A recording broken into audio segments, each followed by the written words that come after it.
Hi friends, welcome back to Mamata Varshi channel. ఈరోజైతే నేను గుడ్డు మామిడికాయ మునక్కాయ పులుసు అయితే చేయబోతున్నాను అనమాట. దానికి కావాల్సినవి ఈ విధంగా గుడ్లు అనేది ఉడకబెట్టుకోవాలి. టమోటా, ఎర్రగడ్డ సన్నగా తరుక్కోవాలి. ఈ విధంగా గుడ్లు చూడండి, ఈ విధంగా కొంచెం లైట్గా పగిలేంత వరకు ఉడకబెట్టుకోవాలి. అప్పుడే సొన అనేది ఉడుకుతుంది. ఇప్పుడైతే మనము ఒక గిన్నె పెట్టుకొని దాంతో ఆయిల్ వేసుకొని చూడండి,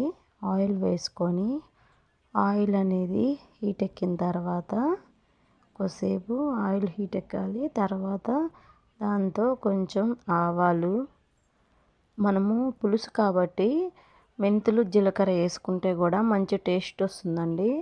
దానికోసమని నేను కొద్దిగా మెంతులు, కొద్దిగా జీలకర్ర, మెంతులు అనేది కొంచెమే వేసుకోవాలండి, లేకపోతే మళ్ళీ కూర అనేది చేదు వస్తుంది.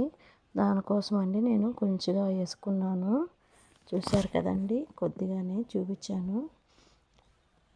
ఈ విధంగా వేసుకోవాలండి, చూపించిన విధంగా.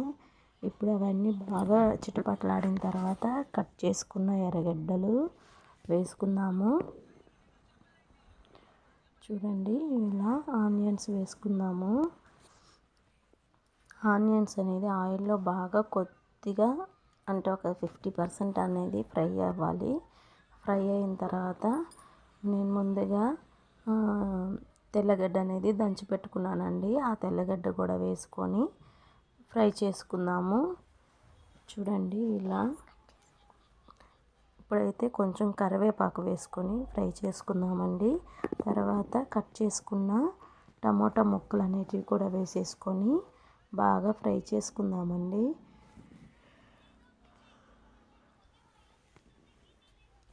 ఇలా కలుపుతూ ఫ్రై చేసుకోవాలి. ఇదేంటంటే లో ఫ్లేమ్లోనే పెట్టుకొని ఫ్రై చేసుకోవాలండి. కొంచెం రాళ్ళ ఉప్పు, సరిపడంత పసుపు వేసుకొని ఫ్రై చేసుకుంటే ఆ టమోటా ఎర్రగడ్డ అనేది కొంచెం త్వరగా ఫ్రై అయ్యేదానికి ఉంటుందండి. దానికోసమని నేను ఉప్పు, పసుపు వేసుకొని ఫ్రై చేస్తున్నాను. ఇది మొత్తం సిమ్లో పెట్టి లో ఫ్లేమ్లోనే కుక్ చేసుకోవాలండి, లేకపోతే అది అడుగంటుతుంది. చూసారు కదండి. ఇప్పుడైతే చూడండి, టమోటా ఎర్రగడ్డ అనేది ఒక 50% అయితే వేగిందండి.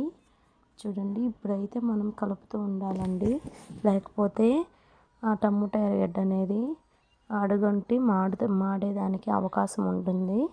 చూడండి, నేనేంటంటే చింతపండు నీళ్ళు వేసుకొని ఉడకబెట్టుకుంటాను.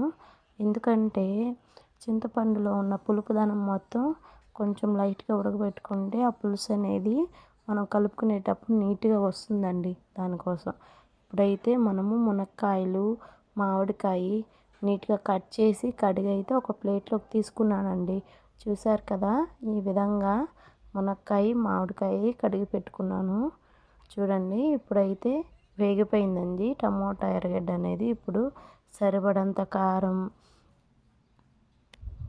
కొంచెం ధనియాల పొడి వేసుకొని నీట్గా కలుపుకుంటున్నానండి. కలిపితే బాగా ఆ కారం, ధనియాల పొడి అనే కారపు వాసన లేకుండా ఆ కారం మసాలా అనేది బాగా పడుతుంది. మంచి టేస్ట్ అనేది వస్తుందండి. దానికోసమని నేను నీట్గా కలుపుకుంటున్నాను. కొంతమంది ఏంటంటే పులుసులో వేస్తారండి కారం అవి. నేనంటే ఆయిల్లోనే వేసి వేయించుకుంటాను. అప్పుడు ఏంటంటే బాగుంటుంది ఫ్లేవర్ అనేది.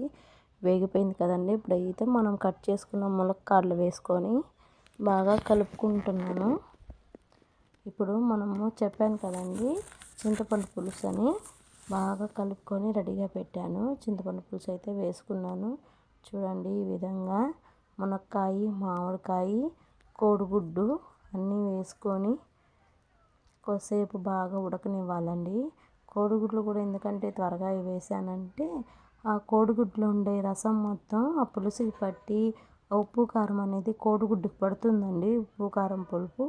ఫైనల్గా కొత్తిమీరతో గార్నిష్ చేసేసుకున్నాను. ఎలా ఉందండి నా గుడ్డు మునక్కాయ మామిడికాయ పులుసు?